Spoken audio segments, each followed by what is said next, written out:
রাজশাহীর কামারুজ্জামান স্টেডিয়ামে বহুদিন পর গড়িয়েছে আন্তর্জাতিক ক্রিকেট বল। মুখোমুখি হয়েছে বাংলাদেশ ও দক্ষিণ আফ্রিকার ইমার্জিং দল।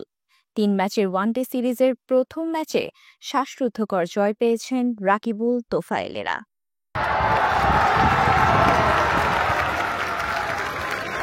কিন্তু তবুও গ্যালারি ছিল প্রায় ফাঁকা, কারণ প্রচারণার অভাব।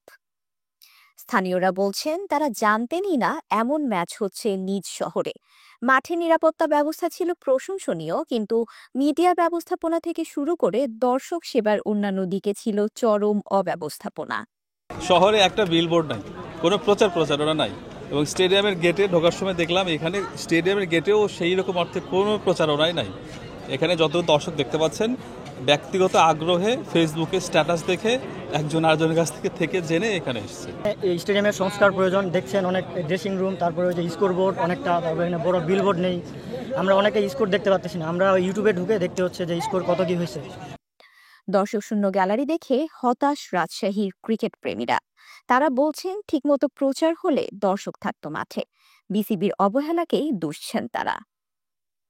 এখানে প্রচারও তেমন হয়নি আর কি, ফেসবুকে দেখে আসছি। এটা তো অবশ্যই উচিত বিসিবির ভালোভাবে প্রচার করা। যথাযথ উদ্যোগ আর সদিচ্ছা থাকলে রাজশাহী হয়ে উঠতে পারে দেশের অন্যতম ক্রিকেট হাব, কিন্তু তার আগে দরকার মাঠের বাইরের প্রস্তুতিও। আমরা চাচ্ছি সামনেবার যাতে এর থেকেও বেশি প্রচার প্রচারণা, যাতে অনেক মানুষজন এখানে আসতে পারে, এবং আমরা চাচ্ছি এর পরের বার আপনারা অনেক প্রচার প্রচারণা করেন, যাতে ফেসবুকের মাধ্যমে আমরা ব্যানারের মাধ্যমে সেটা জানতে পারি। বহু বছর পর সবুজ নগরীর মাঠে ফিরেছে আন্তর্জাতিক ক্রিকেটের ছোঁয়া। তবে দুঃখজনক হলেও সত্য, প্রচারণার ঘাটতি এবং নড়বড়ে ব্যবস্থাপনার কারণে গ্যালারিতে নেই তেমন দর্শক। আর এই মিডিয়া বক্সেও দেখা গেছে নানান অব্যবস্থাপনার চিত্র।